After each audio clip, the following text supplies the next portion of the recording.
Hace poco más de 2000 años, en este lugar sucedió algo extraordinario, algo que la ciencia no comprende y que ha tocado el corazón de millones de personas. Sígame y le contaré otra asombrosa historia.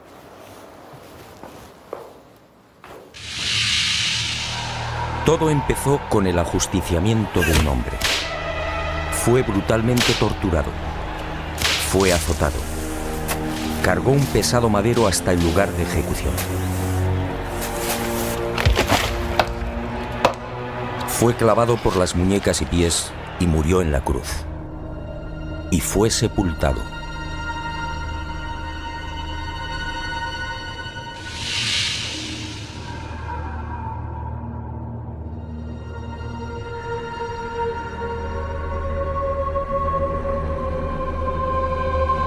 Y sus restos fueron envueltos en un lienzo de lino. Y al poco de morir, algo singular y extraordinario acaeció en el interior de la sepultura.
Y al poco de morir, en efecto, algo singular y extraordinario acaeció en la sepultura.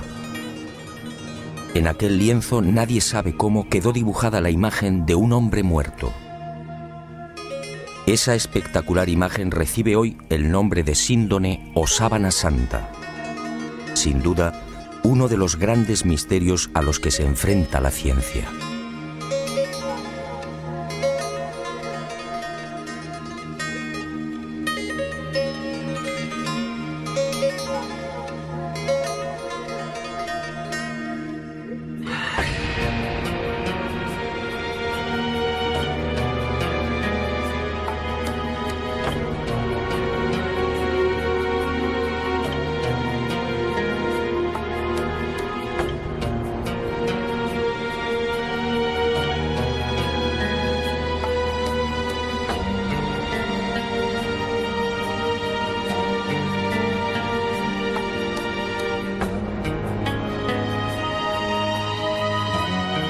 Tras aquel enigmático y trascendental suceso que los creyentes en Jesús de Nazaret identifican con la resurrección, el lienzo de lino desaparece y se ve envuelto en toda clase de leyendas y rumores.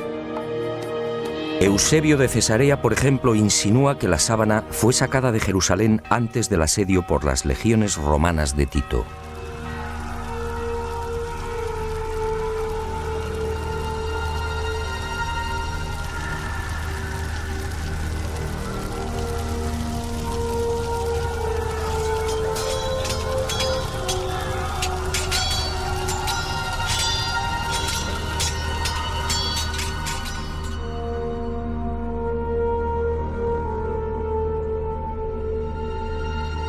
y los discípulos del Maestro pudieron ocultarla en la ciudad de Pela, al este del Jordán. Los evangelios apócrifos, en cambio, señalan otro destino y narran la historia de un rey sirio, Apgar, enfermo de lepra, que al saber de los prodigios de Jesús le ruega que lo cure. En una más que supuesta carta, Jesús responde anunciándole que una vez cumplida su misión enviará a Edesa, la actual ciudad turca de Urfa, a uno de sus discípulos para sanarle. Y la tradición asegura que Apgar, al envolverse en la sábana santa, quedó curado.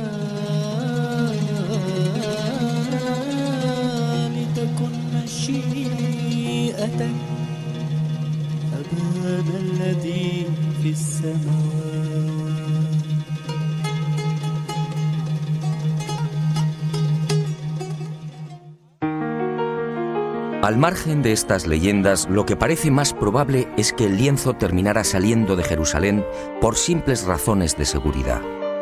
Como es sabido, la ley mosaica prohíbe el contacto con cadáveres o con restos funerarios. Este era el caso de la sábana santa. En opinión de muchos exégetas, los discípulos de Jesús, al hacerse con el lienzo mortuorio, se vieron en la necesidad de trasladarlo lejos de Israel, ocultándolo en alguna de las nacientes comunidades cristianas de Asia Menor. Y Edesa fue el lugar elegido, quién sabe si por la protección del mítico rey Apgar.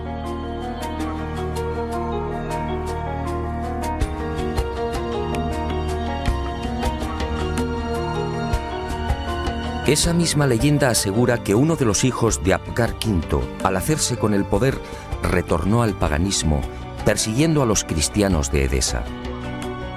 Y la sábana fue escondida en el interior de la muralla, sobre la puerta occidental. Después, durante siglos, silencio. Y en el año 525, al fin, una nueva pista. Cuentan las crónicas que en esa fecha Eulalio, obispo de Edesa, tuvo un sueño. Y en él, una mujer le señaló el lugar donde se hallaba escondida la sábana. Al retirar los ladrillos de la muralla, el obispo, en efecto, encontró el lienzo. Desde entonces, la imagen del hombre muerto fue expuesta y venerada en Edesa.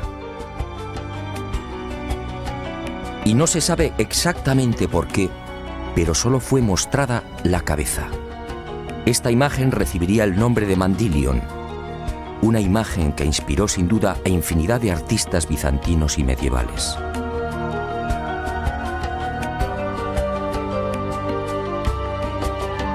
Y durante 400 años el lienzo permaneció en Edesa, pero su fama llegó hasta los confines de la cristiandad.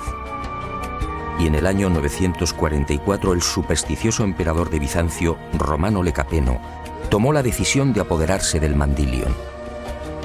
Suponía que así, con la sábana en su poder, obtendría la protección divina. Y un poderoso ejército rodeó Edesa. La sagrada reliquia una vez más sería causa de muerte y sufrimiento. Finalmente, Edesa se rindió y el Mandilion entró triunfante en Constantinopla. Era el 16 de agosto del 944. Allí, en la iglesia de Santa María de Blanquernas, fue expuesta a los fieles todos los viernes. Robert de Clary, soldado y cronista de la mal llamada Cuarta Cruzada, dejó testimonio de ello. Había en Constantinopla, entre otros, un monasterio que se llamaba Nuestra Señora Santa María de Blanquernas, donde se conservaban las síndones en que nuestro Señor fue envuelto, que cada viernes se mostraba vertical, de modo que se podía ver bien la figura de nuestro Señor. Y de nuevo la guerra y el fanatismo religioso silenciaron el ya arduo peregrinaje de la sábana. En la noche del 9 al 10 de abril de 1204, los cristianos atacan Constantinopla. La ciudad arde y la síndone desaparece. No existen documentos que certifiquen su nuevo destino y los nuevos propietarios, pero todo señala a los caballeros templarios como los custodios del lienzo, al menos durante un siglo. No es ningún secreto que la Orden del Temple se funda, entre otras razones, para tratar de reconquistar Tierra Santa y, sobre todo, para poner a salvo determinados símbolos y objetos religiosos. Entre los más importantes, el cáliz de la Última Cena, el Arca de la Alianza y, sobre todo, la Sábana Santa.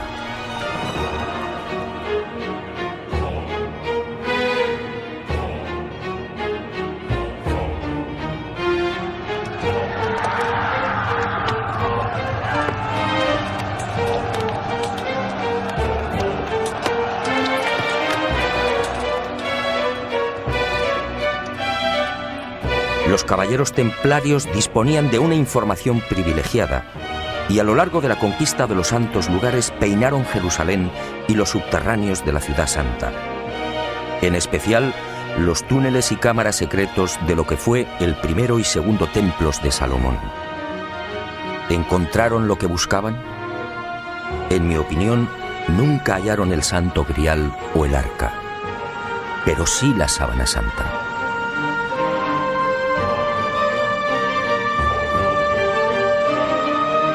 Se sabe que las múltiples reliquias reunidas por los templarios permanecen en la fortaleza de San Juan de Acre, en la costa norte del actual Israel, hasta 1291.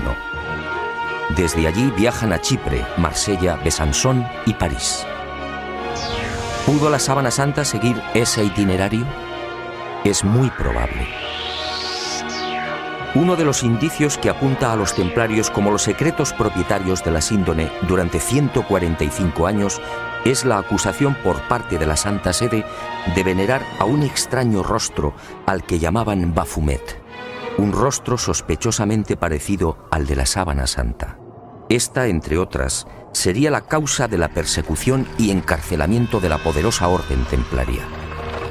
En la noche del 6 de octubre de 1307, pocas horas antes de la caída de la cúpula templaria, un carro abandona la fortaleza del Temple en las afueras de París.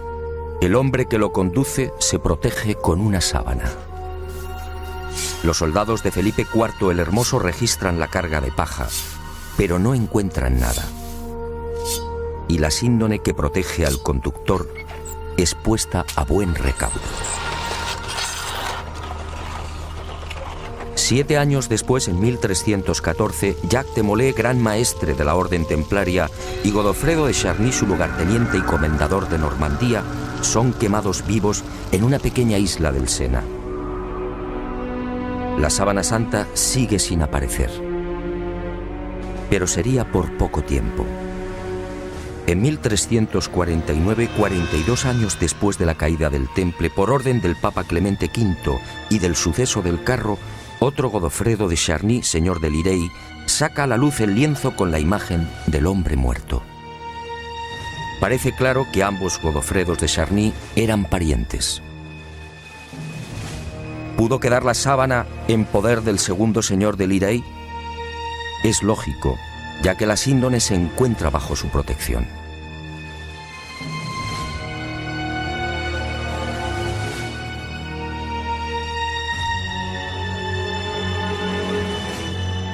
Y el sagrado lienzo es expuesto de nuevo a la veneración pública.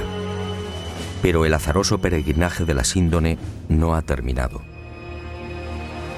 Unos 60 años más tarde, en 1415, Margarita de Charny, nieta de Godofredo y casada con el señor de San Hippolyte-sur-le-Duc, retira la sábana de la colegiata de Lirey. Tiene miedo a los pillajes que ha generado la Guerra de los 100 años. Y el lienzo es trasladado al castillo de San Hippolyte. Al enviudar, la pésima situación económica de Margarita le obliga a exponer la sábana, obteniendo así algunos dineros.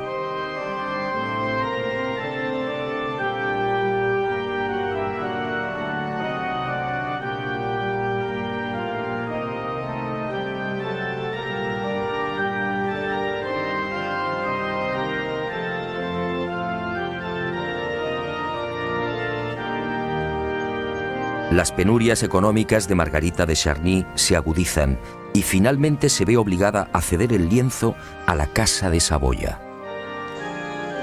El 22 de marzo de 1453 se firma en Ginebra el contrato de cesión. A partir de ese momento y hasta 1983, la síndone sería propiedad de los Saboya. El 18 de marzo de ese año, los herederos de Humberto II de Saboya, ex rey de Italia, entregarían la sábana santa al Vaticano.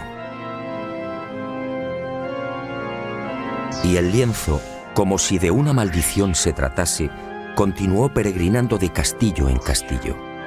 Por fin, en 1502, reposaría temporalmente en Chambéry. Fue en esta capilla en la noche del 3 al 4 de diciembre de 1532 donde la sábana santa estuvo a punto de ser destruida. Se declara un pavoroso incendio provocado al parecer por los calvinistas y la urna de plata que contiene la reliquia, regalo de Margarita de Austria en 1509, es retirada en el último momento. El fuego alcanza a la urna y varias gotas de plata fundida queman y traspasan los 48 pliegues en que se hallaba doblado el lienzo. También el agua empleada para sofocar el incendio impregna parte de la sábana, formando rombos que se repiten simétricamente a lo largo de la imagen.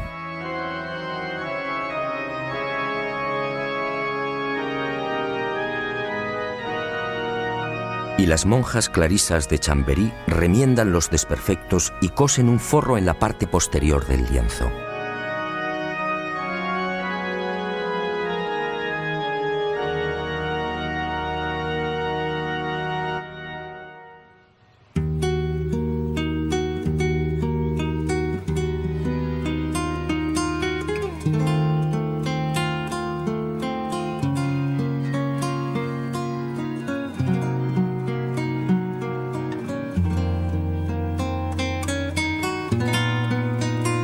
La sábana santa se salva milagrosamente y la imagen vuelve a ser expuesta, ahora mágicamente centrada entre las líneas paralelas que dejó el fuego.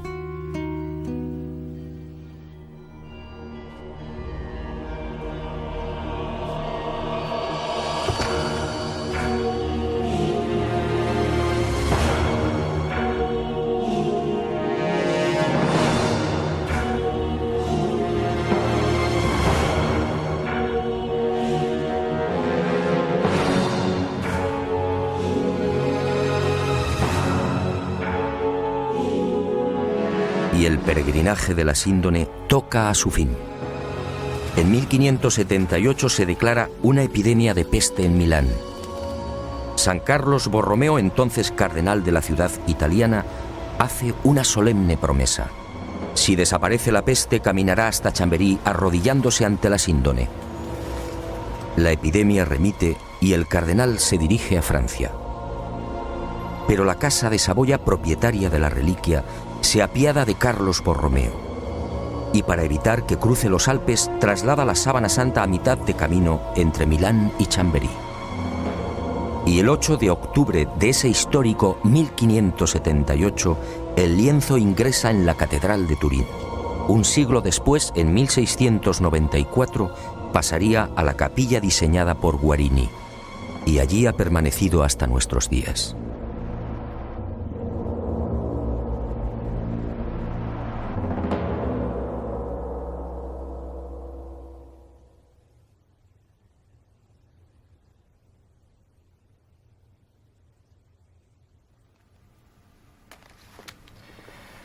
Evidentemente, a la vista de estos testimonios históricos, nadie debería dudar de la autenticidad de la sábana santa. Aún así, en septiembre de 1988, una noticia conmocionó al mundo. El carbono 14 arrojó una datación sorprendente. El tejido analizado, según dijeron, era medieval. Y los científicos situaron la época de su elaboración entre los años 1260 y 1390. Esto, de ser cierto, significa sencillamente que la imagen del hombre muerto es una falsificación. Y los medios de comunicación, con una lamentable falta de rigor, propagaron el suceso. De inmediato, otros científicos reaccionaron, poniendo en tela de juicio la bondad del carbono 14. Poco a poco salieron a la luz hasta 26 irregularidades en los procesos de datación efectuados por los 3 laboratorios. Y se habló incluso de complot. Pero la prensa ignoró esta segunda parte. Naturalmente, las fechas obtenidas por el carbono 14 indignaron a historiadores y científicos que llevaban más de 20 años dedicados al estudio de la síndone. Repasemos algunas de estas investigaciones.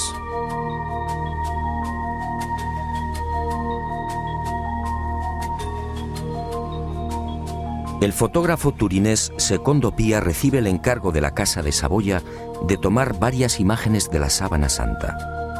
Son las primeras fotos de la síndone. Al revelar las enormes placas, el fotógrafo queda perplejo. Los negativos en realidad son un positivo.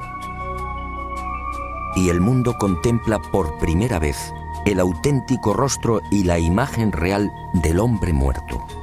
La síndone, por tanto, es un negativo fotográfico. ¿Había fotógrafos en los siglos XIII y XIV?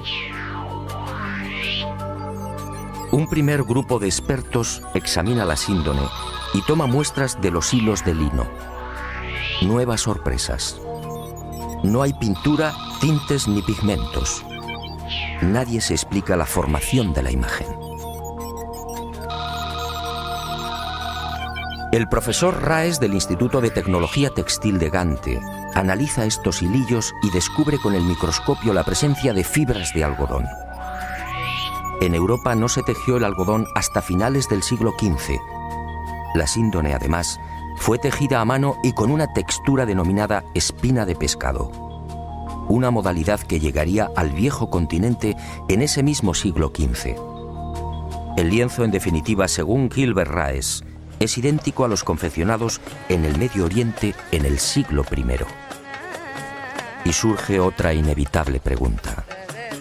¿Cómo se las ingenió el falsificador de los siglos XIII o XIV para introducir en la urdimbre unas fibras de algodón todavía desconocidas en Europa? Médicos y antropólogos examinan también la figura del hombre muerto. Lo que ven les llena de admiración. Aquel varón de claro perfil caucásico fue un atleta. Altura 1,81 metros. Perímetro de la caja torácica 99 centímetros. Longitud de las piernas 94 centímetros. Extremidades superiores 82 centímetros. Altura de los hombros, medida entre los puntos acromiales, 45 centímetros. Perímetro máximo de las rodillas, 42 centímetros. Peso total alrededor de 80 kilos. Peso aproximado del cerebro, 1.492 gramos. Rostro estrecho, con rasgos semíticos. Raza blanca. En suma, un ejemplar casi perfecto de una extraordinaria belleza.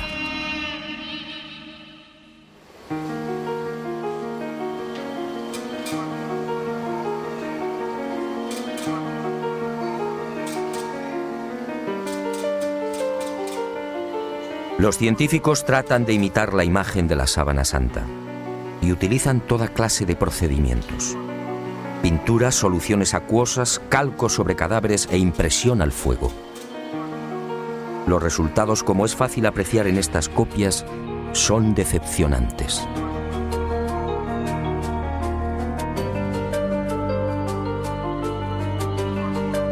Ninguna de las imágenes obtenidas presenta la belleza, serenidad y perfección del hombre muerto. La duda sigue en el aire. ¿Cómo se las ingenió el supuesto falsificador para plasmar una figura tan precisa y delicada? Pero sigamos. Las sorpresas de los científicos apenas habían comenzado. En la noche del 23 de noviembre de 1973, Max Frey, palinólogo y experto en criminalística, tiene acceso a la Sábana Santa. Toma muestras del polvo adherido al lino y las analiza al microscopio electrónico.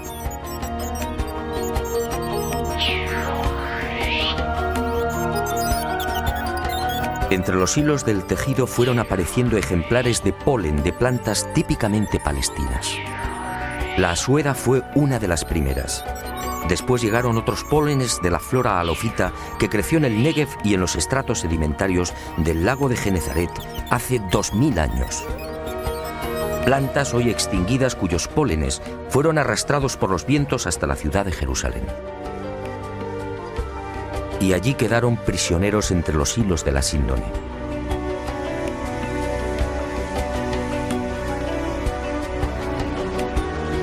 Después descubrió el polen del Linum mucronatum, una planta exclusiva de Turquía, otros 9 pólenes de la región de Anatolia y 12 especies que crecen en Francia e Italia. En total 22 pólenes que certificaban el peregrinaje de la Sábana Santa por Israel, Edesa, Constantinopla, Francia e Italia. En otras palabras, lo que ya sabíamos por la historia. Y vuelvo a preguntarme, si la síndone hace 2000 años recibió el polen de plantas de Israel, ¿cómo se las arregló el falsificador de los siglos XIII o XIV para obtener un polen ya extinguido? ¿Cómo pudo seleccionarlos si el microscopio no estaba inventado?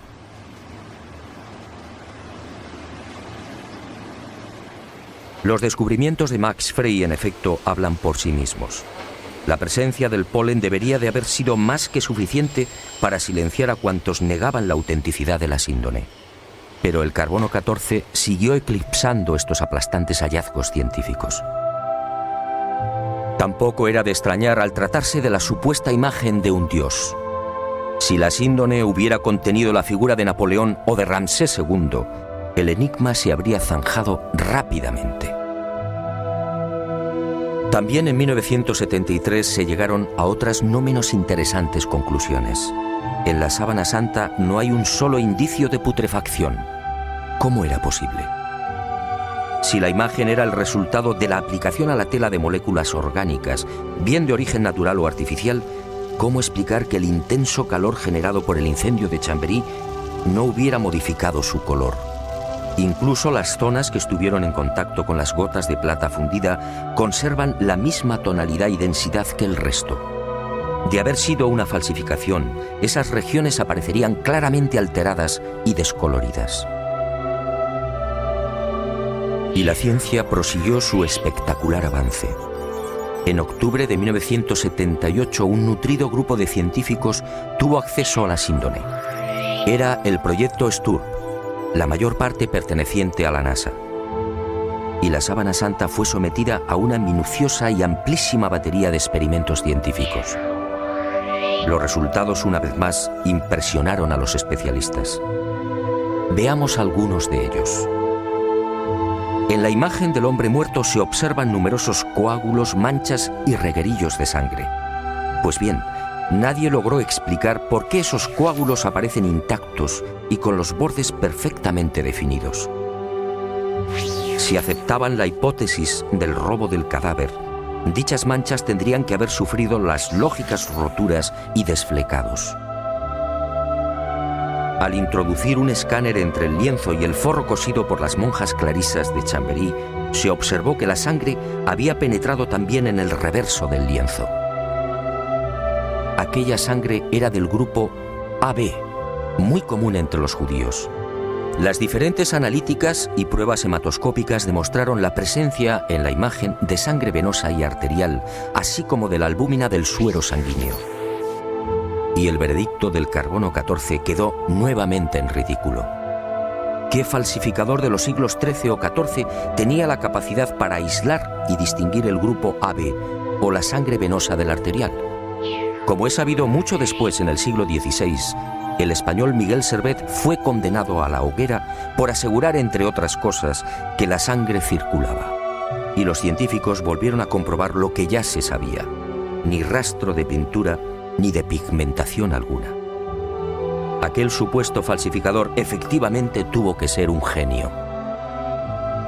Otra de las sorpresas llegó al explorar los hilos. En este tipo de tejido, cada hilillo está integrado por unas 200 fibras. Vistas al microscopio parecen cañas de bambú. Pues bien, De esas 200 fibras, solo 2 o 3, las más superficiales, aparecían chamuscadas. Solo 2 o 3 eran las responsables de la formación de la imagen. En un primer momento, los científicos atribuyeron el abrasamiento de las hebras superficiales a una misteriosa y desconocida radiación. Una energía intensa y brevísima. Solo así podía explicarse una imagen tan superficial. Después, al examinar las fibras con el microscopio de contraste de fases, se percataron de algo mucho más sutil. Las hebras en realidad no estaban quemadas. Las fibras habían sido deshidratadas, es decir, envejecidas y oxidadas en centésimas de segundo. En suma, se habían vuelto amarillas exactamente igual que amarillea el lino con el paso del tiempo. El resto de las fibras, sin embargo, conservaba la frescura y el color más claro, propios de un lino no envejecido artificialmente. Lo que los ojos aprecian en la síndone, por tanto, no es otra cosa que un cambio de tonalidad en las referidas fibras superficiales. Increíble, sí. La imagen del hombre muerto, según los científicos, tiene su origen en un singular mecanismo de envejecimiento. Dos de los científicos del proyecto STURP, los entonces capitanes de las Fuerzas Aéreas norteamericanas, Jackson y Jumper, serían los descubridores de otra de las singularidades de la imagen de la Sábana Santa de Turín. Al detectar aquella anomalía, sus esquemas mentales se vinieron abajo definitivamente. Trabajando con las computadoras, se percataron de algo aparentemente imposible. La imagen era tridimensional. Al contrario de lo que sucede con una fotografía normal y corriente, la imagen del hombre muerto conservaba una información subterránea, solo detectable con los ordenadores. Aquella no era una imagen plana. La intensidad luminosa de cada punto era distinta y dependía de la distancia del cuerpo al lienzo. El hallazgo fue tan asombroso que los capitanes repitieron el experimento una y otra vez, utilizando incluso voluntarios envueltos en sábanas. El microdensímetro escandidor y el VP8, la computadora utilizada para la recepción y recomposición de los millones de dígitos, arrojaron siempre el mismo resultado. Las zonas del lienzo que tocaban el cadáver, la nariz por ejemplo, disfrutaban de una luminosidad superior a las que se hallaban más alejadas del cuerpo. Nuevo mazazo al carbono 14. Que se sepa, solo en el siglo XX y con dificultades fue posible la maravilla de la tridimensionalidad. En el transcurso de estos experimentos, Jackson y Jumper fueron a descubrir otro singular detalle. Al examinar las espaldas del hombre muerto, comprobaron que los músculos dorsales y deltoides aparecían extrañamente abombados. Esto llevó a los científicos a la siguiente deducción. Durante el proceso de formación de la imagen, el cadáver tuvo que permanecer inmóvil e ingrávido, es decir, en el aire. Y a Jackson y Jumper les corresponde también el descubrimiento de la primera pista de un hallazgo que me atrevo a calificar de definitivo y que fija la fecha de la aparición de la imagen. Ocurrió mientras trabajaban con la tridimensionalidad. De pronto, sobre los ojos descubrieron dos círculos. ¿Se trataba de monedas? Esa justamente era la costumbre judía en los enterramientos próximos al sábado. Los párpados del difunto eran cerrados y sobre ellos se depositaban sendas monedas. Al poco, el padre Filas, jesuita norteamericano, redondeó el descubrimiento. Sus pesquisas entre los más destacados numismáticos dieron fruto. Las letras que se leen en uno de los círculos, Ukai, eran idénticas a las que presentan los leptones, unas pequeñas monedas de bronce de 2 gramos de peso y 15 milímetros de diámetro. Unas monedas acuñadas por Poncio en la provincia romana de la Judea entre los años 29 al 32. Ukai era parte de la leyenda Tiberiu Caesaris, es decir, de Tiberio César, el emperador que gobernaba en el año 30, fecha de la muerte de Jesús de Nazaret.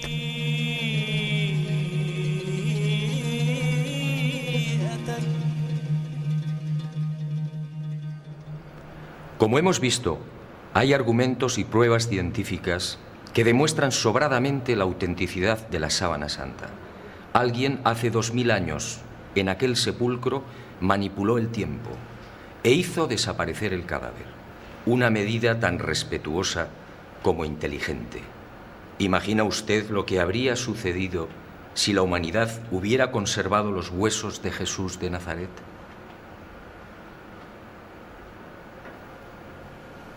Y esa fuerza desconocida y poderosa que aceleró la descomposición del cadáver, envejeciendo la sábana, nos regaló también una fotografía única en la historia.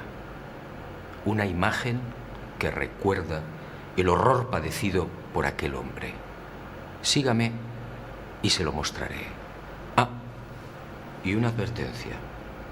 Quizá lo que se dispone a ver y escuchar no sea de su agrado, pero esa fue la verdad.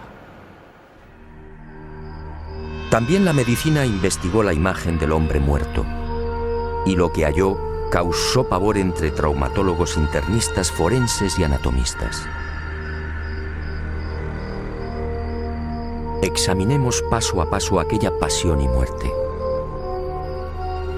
Cercana a la medianoche del jueves al viernes, aquel hombre se retiró a lo más frondoso del olivar. Y una profunda angustia lo clavó a tierra. El fortísimo estrés y quizá el miedo provocaron un singular fenómeno en su piel, la hematidrosis, un sudor sanguíneo que empezó a debilitarlo. Las manchas de sangre, en efecto, cubren toda la imagen.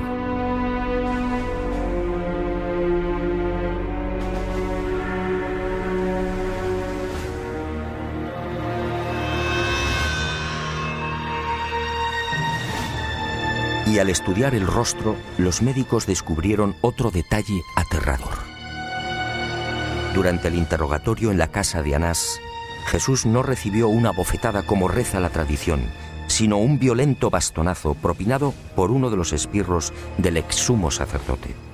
El palo, de unos 5 centímetros de diámetro, hundió la nariz y provocó un gran hematoma en el pómulo derecho.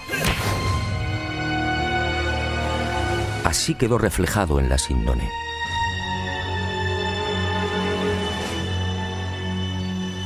Pero lo peor estaba por llegar. Al examinar las imágenes frontal y dorsal, patólogos y forenses palidecieron. Aquel hombre había sido flagelado brutalmente. Algunos expertos han contado 120 golpes. Otros creen que recibió alrededor de 200.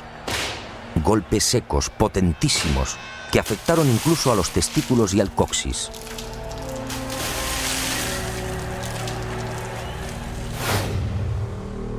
Golpes diabólicamente estudiados que no afectaron a la zona del corazón, evitando así la muerte prematura del reo. El mapa de los azotes no precisa de mayores comentarios. Los médicos no se explican cómo pudo sobrevivir. Coronación de espinas. La soldadesca romana de la fortaleza Antonia fabricó un casco con la Potherium spinosum, una zarza muy abundante en Palestina. Un matorral armado de púas rectas y en forma de pico de loro de hasta 6 centímetros de longitud. Y el yelmo fue encajado sin piedad en la cabeza del hombre, afectando a nuca, cuero cabelludo y frente.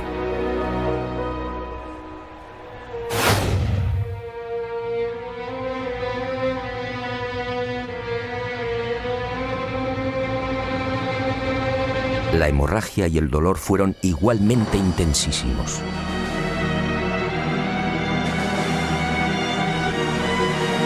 Minutos después, maltrecho, debilitado y febril, el reo se vería obligado a cargar sobre los hombros el madero transversal de la cruz, el patibulum, un tronco áspero y agresivo de unos 35 o 40 kilos de peso.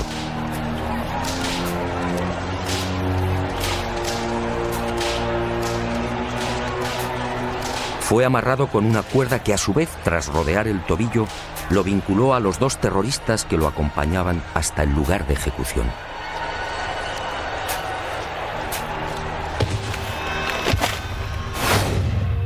Y en esos 500 o 600 metros, la tortura de las caídas, los violentos impactos del rostro contra las piedras, las rodillas destrozadas, los dientes quebrados y los mechones de barba arrancados por los soldados al intentar levantarlo. La imagen de la Sábana Santa es fría y certera.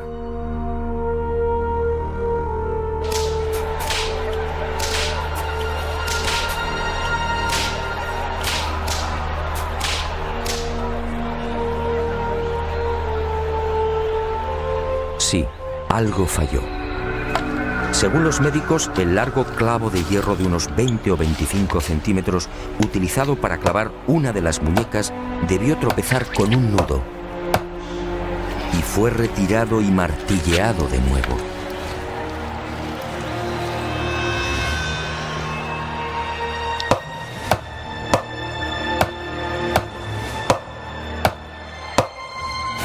El hombre de la sábana fue atravesado no por las palmas de las manos, sino por las muñecas, bien por el llamado punto de Destot o por la articulación radiocubital inferior. Los clavos rozaron el nervio mediano y provocaron la contracción de los dedos pulgares. Por eso no aparecen en la síndone.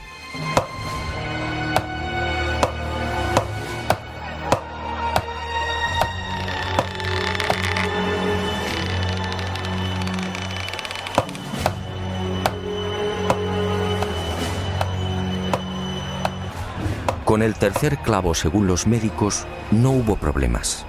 Entró limpiamente cosiendo ambos pies al madero vertical. Y la pierna izquierda permaneció flexionada. Así aparece en la imagen de la síndone como consecuencia del rigor mortis. El final se acerca y el suplicio va alcanzando unos límites difíciles de imaginar. El reo necesita respirar. Para ello solo dispone de un sistema: apoyarse en el clavo de los pies y alzarse a pulso milímetro a milímetro, con la ayuda de los clavos que perforan las muñecas. El corazón bombea desesperadamente, alcanzando hasta 180 pulsaciones por minuto. A los 10 o 12 minutos, pérdida de conocimiento. Pero el hombre se recupera. Nueva lucha para obtener un poco de oxígeno. La tetanización gana la batalla. Las piernas quedan inutilizadas. Ahora solo puede alzarse con el auxilio de las muñecas y músculos de los hombros. El cataclismo es generalizado. Finalmente el corazón se rompe. La agonía se ha prolongado durante hora y media. La medicina, perpleja, sigue muda.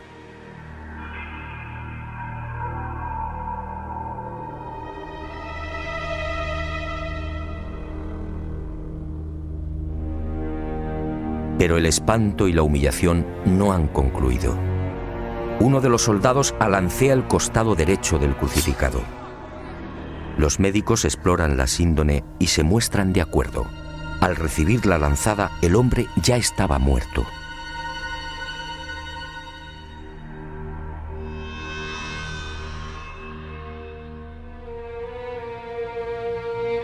La lanza resbaló por encima de la sexta costilla, atravesó pulmón y corazón y abrió la aurícula derecha. Y manó sangre y agua. Sangre de la vena cava superior. Agua o líquido seroso del pulmón. Después, en el descendimiento o en el traslado al sepulcro por efecto de la gravedad, la vena cava inferior se vació igualmente. Y ese reguero aparece también en la cintura del hombre muerto.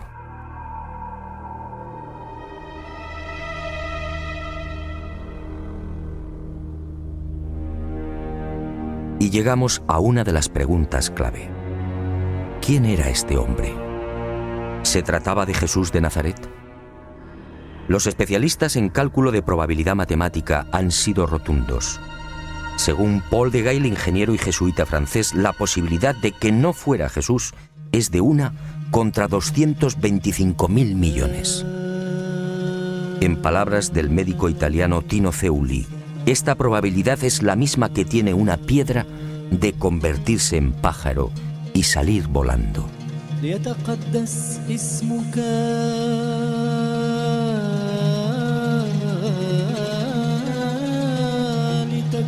Efectivamente, esta imagen solo puede ser la del hombre que fue torturado y crucificado en Palestina hace 2000 años. Jesús de Nazaret. Y ahí surge una nueva y escalofriante posibilidad.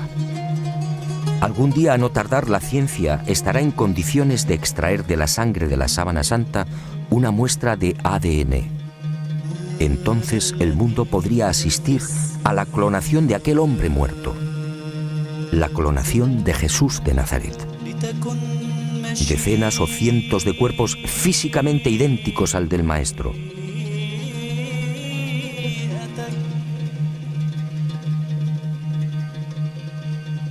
Y desde algunos sectores de la Iglesia se han alzado voces de advertencia. Atención, mañana el mundo podría comerciar con el cuerpo del Galileo. ¿Será esa la razón por la que algunos tratan de destruir la Sábana Santa o de reducirla a una falsificación de la Edad Media?